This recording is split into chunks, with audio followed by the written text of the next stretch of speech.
Do you have anything else that you would like to add?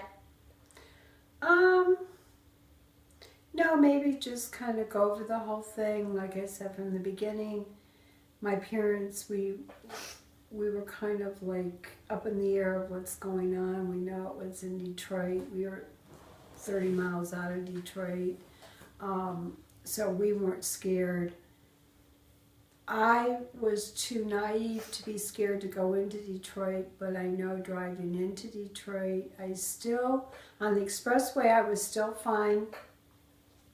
Once I got into Detroit, I do remember the police pulling me over and going through my purse and asking me where I was going and telling me at that point where to park.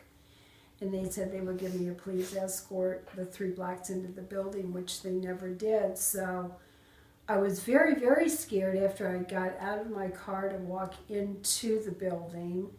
A couple of times you would just take off running and pray to God that you made it to the building.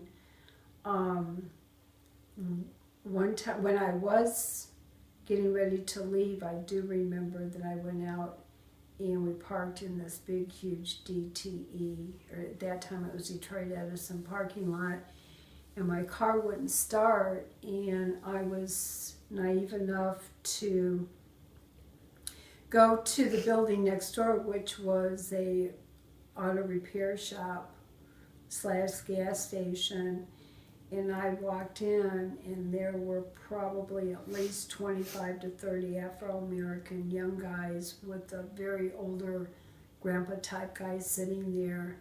And my first thought was, I'm dead. I'm not going to live through this. And that was just a horrible, horrible, horrible feeling.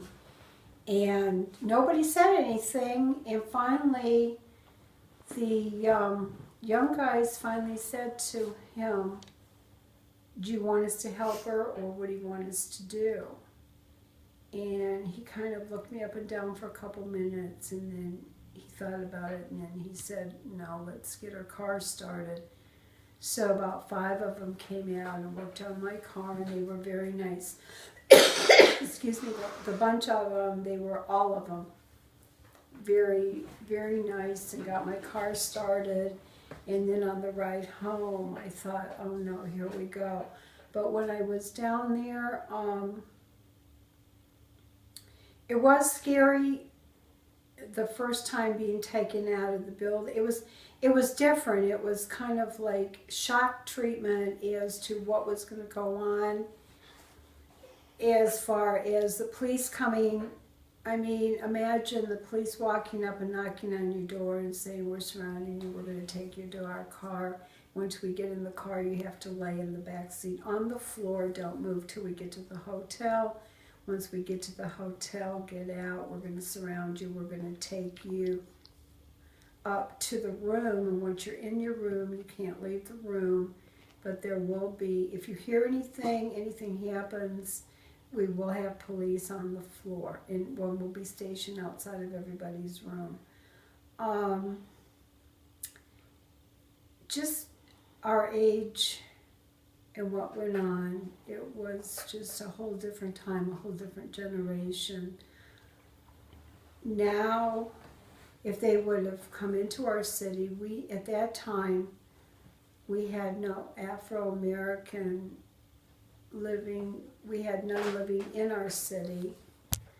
In fact, I think they were mostly in Detroit, or maybe right outside of Detroit.